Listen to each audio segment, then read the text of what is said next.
Hello friends. I recently came across a few videos that said that the Germans gave up on head plates because when a bullet hit the helmet, the cervical vertebrae would break and there would be an instant horrible death.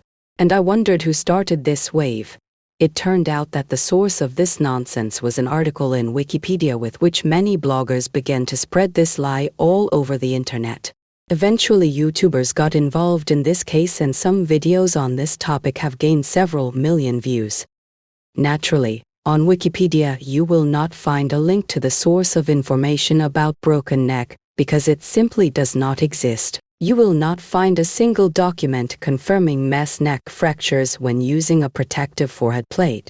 I have searched for some information on broken necks and studies on German helmets and serious literature. I searched on German forums, on antiques, on English forums, but nowhere there is no documented information on this issue. In this video I will explain to you why in fact German soldiers refused on the frontal plate. And in general for whom it was intended, because in the minds of people fixed the image of German stormtroopers, which are carried on the enemy attack in these plates. On what my conclusions are based. Firstly, on one of the most large-scale works on German helmets, in which is given including examples of German documents, tells the story of the development and use of steel helmet. Secondly, I searched for information on the sites of museums of the First World War. To begin, we turn to the attachment dated September 20, 1915, which is entitled Explanation of Steel Helmet Production. In this attachment the following conclusions are made regarding the head plate. The need for special protection under short-term tactical conditions in positional warfare and against enemy infantry fire can be provided by adding a head plate to the helmet. Note that this plate was intended to be used only in position warfare. On October 16, 1915, Major Kainzel wrote to the War Ministry headquarters as follows. Against small arms fire, the helmet will have an armored headpiece which the soldier himself will put on in the fighting position. While on the march, the headpiece will be carried in a knapsack or satchel, so that no extra weight will be placed on the soldier's head. Even at the stage of development, the Germans were well aware that the long wearing of the head plate is undesirable, and running in it all the more was a dubious contrivance. In March 1916, based on the experience of the Battle of Verdun, the War Ministry is evaluating steel helmets and plates. The following answer was received to the question of whether the head plate had performed well and proved itself. The plates were not worn while on the move as they are too heavy. And here we see a clear answer why stormtroopers did not wear this plate. It was simply too heavy. As the steel helmet spread, the Germans put out a brochure that mentions the head plate. We read, "The head plate protects the wearer primarily from infantry small arms fire, from a distance of 50 meters or more, but does not protect against armor-piercing rifle bullets. The head plate is only applied for short periods of time due to its weight, therefore, it will be used only in special cases, by scouts, during a sortie into neutral territory, during trench fighting or by forward observers." Here again we see an indication that the plate was used only in special cases. No German document mentions mass neck fractures or sudden death by bullet. At the same time, medical studies on helmets were conducted. In particular, the ventilation in a steel helmet and Pickelheim was compared, about how much the helmet heats up in the summer and sunny weather, and how much it cools down when using a helmet in the winter. This study talks about the need to plug the vents during the cold season. If the Germans paid attention to such a small detail, they would definitely test the helmet to see how much force it exerts on the soldier's neck. As the helmet was used, the Germans kept writing reports and inquiring about their experiences with it and its effectiveness. Do you really think that if there were mass fractures of cervical vertebrae at the front nobody would have written about it, given the pedantic nature of the Germans, especially since these plates were also used at the end of the war? It is possible to find different kinds of photos from 1918, which show soldiers wearing helmets with an additional plate. Yes, they were not always used as intended and not so massively. I have already mentioned the reasons for not using them above. Moreover, the number of head plates was not so great. only 50,000 for all the years of the war, while about 7.5 million steel helmets were produced. This was partly due to the nickel shortage in Germany.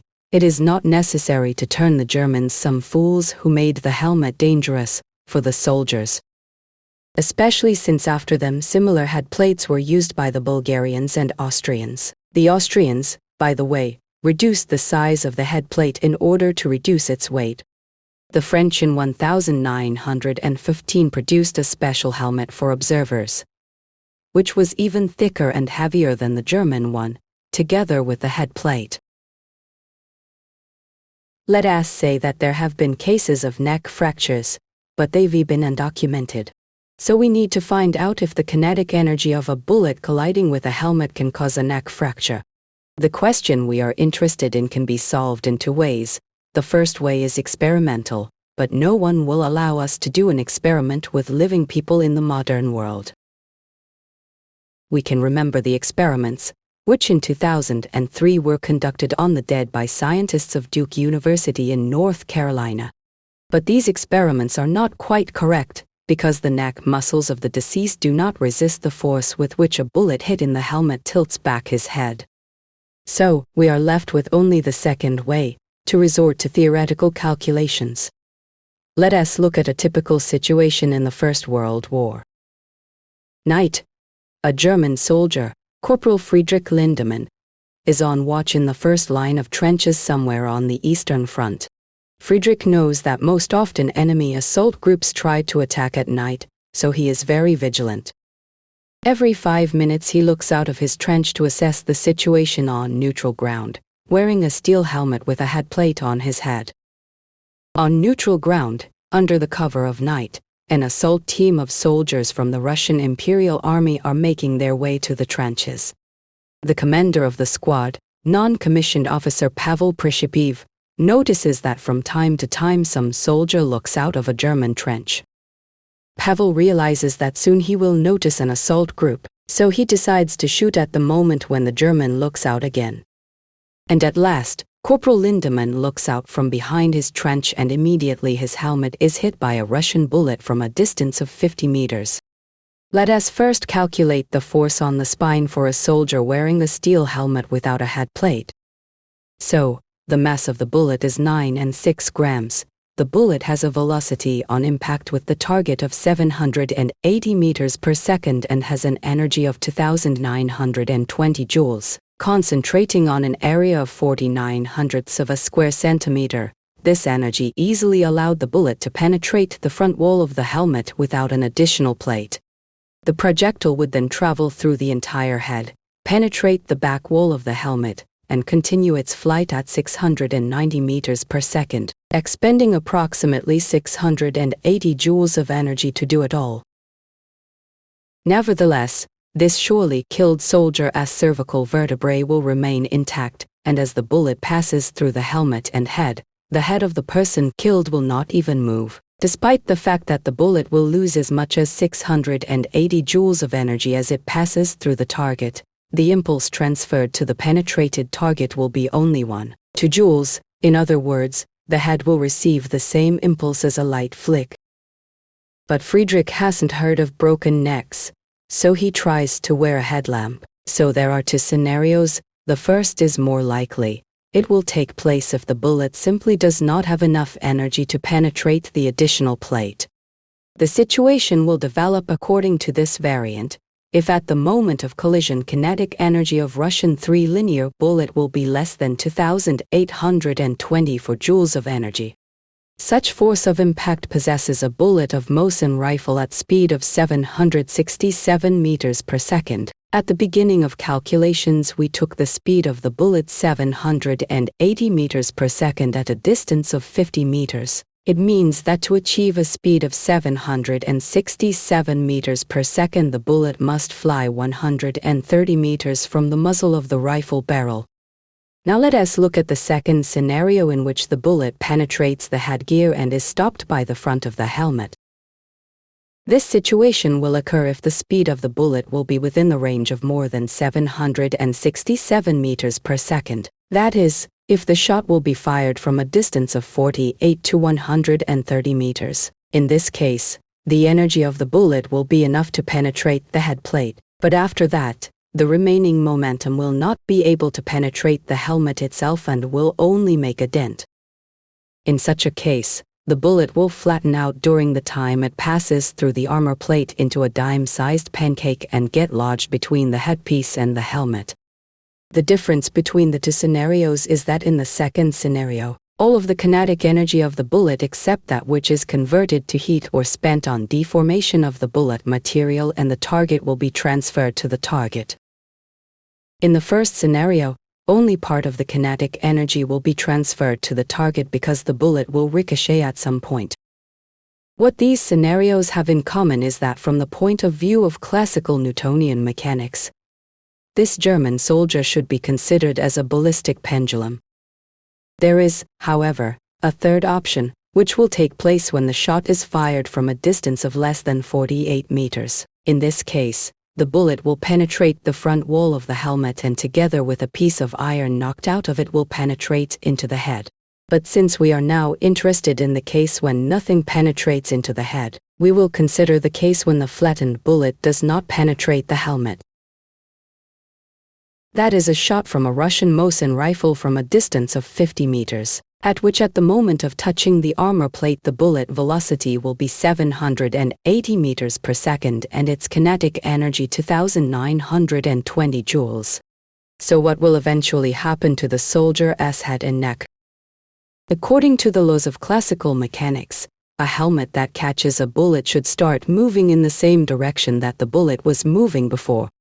But since the helmet is put on the head, and also tied to the head with a chin strap, the helmet, the headpiece, and the head will start moving together. And since the head and the helmet and the headgear have a combined mass 600 times the mass of the bullet, the velocity of this group of objects will be 600 times less than the velocity of the bullet at the moment of impact, which is 1 meter and 33 centimeters per second. But the head cannot move independently for a long time, because it is connected to the rest of the body by means of the neck.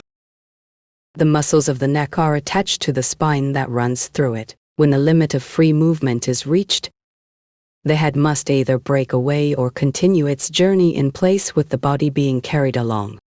In practice, something between these two cases usually happens. The spine as the more fragile one breaks, or rather one of the cervical vertebrae is dislocated, but the neck itself as the more elastic one withstands the load. The body, already deprived of communication with the brain, still begins to move after the head, but in order to dislocate this vertebra it requires quite a powerful force. According to the observations of medical and forensic experts, we can conclude that on average this force is about 1,961 joules, but in certain cases this force may be less. These certain cases occur when something prevents the body from moving backwards behind the head, such as a car seat. Therefore, in cars without head restraints, the neck is thrown backwards by inertia and broken in a rear impact. Quite often the same thing happens in the case of a deliberate neck fracture, when the head is moved backwards or sideways with one hand and the other hand supports the neck from the opposite direction. And if we count how many joules the head and the flattened bullet in the dent have together, at 1 meter and 33 centimeters per second, their kinetic energy is only half a kilogram, which is not enough to break the neck. Thus, even when hit by a bullet from a distance of 50 meters, the load that will be experienced by the cervical spine will be only slightly greater than that which would occur in the subway, due to the sudden stop of the escalator, and the neck would of course remain unharmed even in such a case. I can give you many more examples, but I don't have to do it. It is not for me to prove that necks did not break, but those who write this heresy should give links to research or documents on this issue.